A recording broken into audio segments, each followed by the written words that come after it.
All right, guys, we are continuing this week with our Edward Tulane. We are on to chapter 10. So sit back and relax, and as always, the screen will go black. Here we go.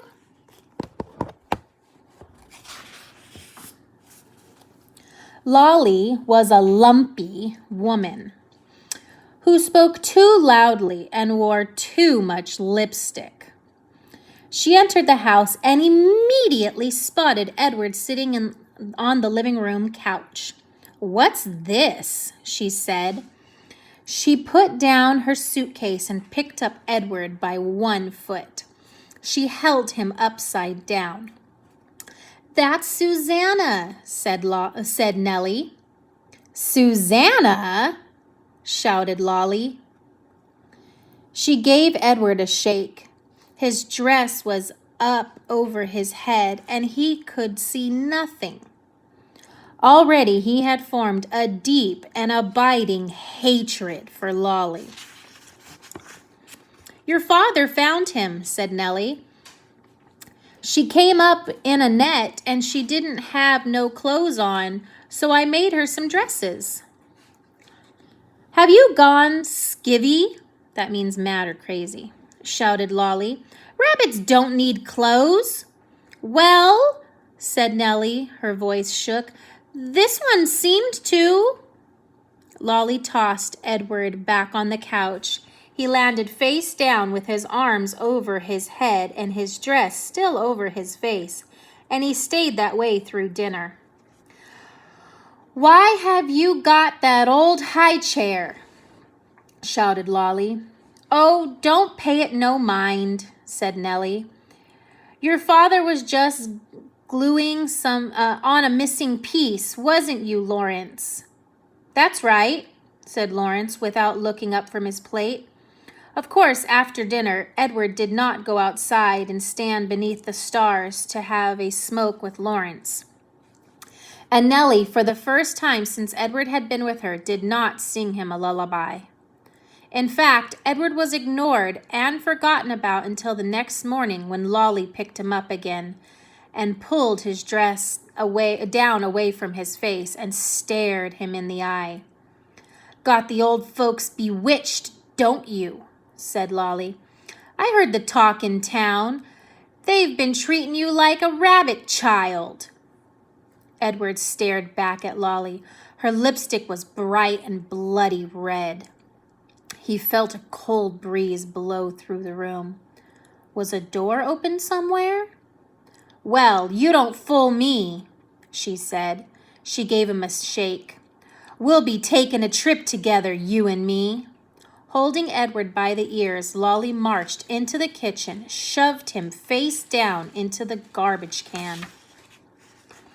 "Ma!" Lolly shouted. "I'm taking the truck.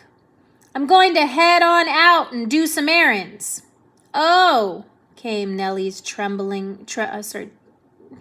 voice. "That's wonderful, dear. Goodbye, then."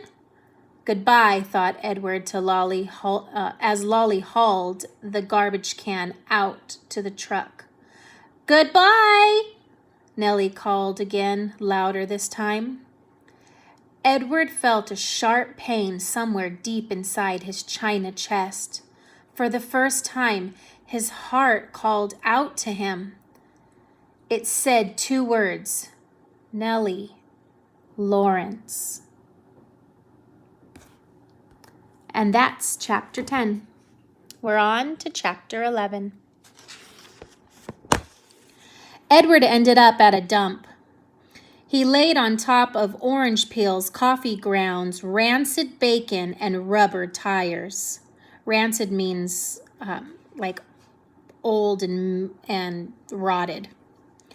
The first night, he was at the top of the garbage heap, and so he was able to look up at the stars and find comfort in their light. In the morning, a short man came climbing through the trash and rubble. He stopped when he was sitting on top of the highest pile. He put his hands under his armpits and flapped his elbows.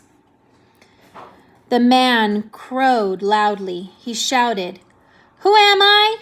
I'm Ernest. Ernest, who is king of the world.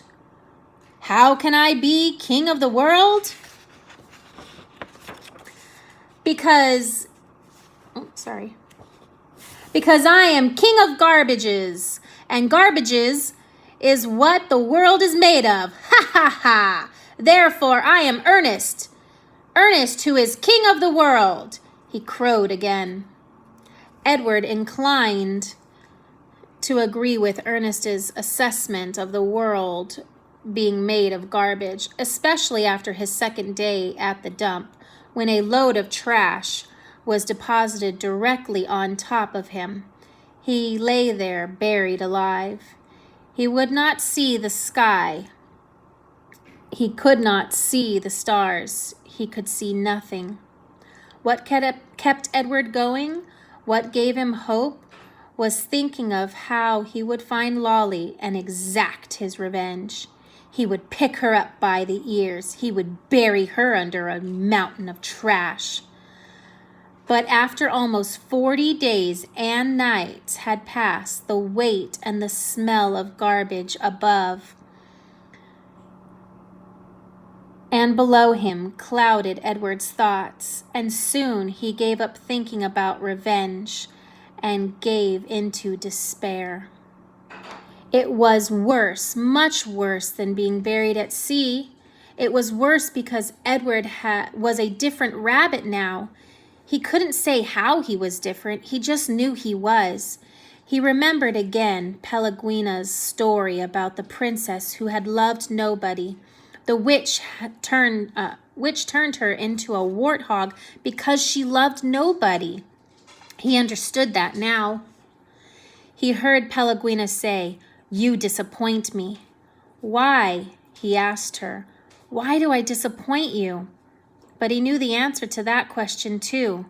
It was because he had not loved Abilene enough, and now she was gone from him, and he would never be able to make it right.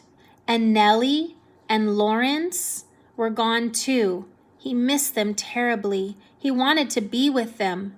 The rabbit wondered if that was love.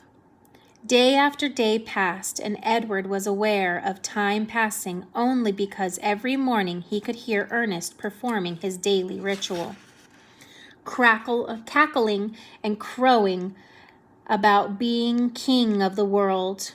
On his 180th day at the dump, salvation arrived for Edward in the most unusual form. The garbage around him shifted, and the rabbit heard the sniffing and panting of a dog. Then came the frenzied sound of digging, and garbage shifted again, and suddenly, miraculously, the beautiful buttery light of the late afternoon shone on Edward's face. And that's chapter 11. Make sure you guys go to Flipgrid and answer the questions. I hope you're enjoying the story. Bye, guys.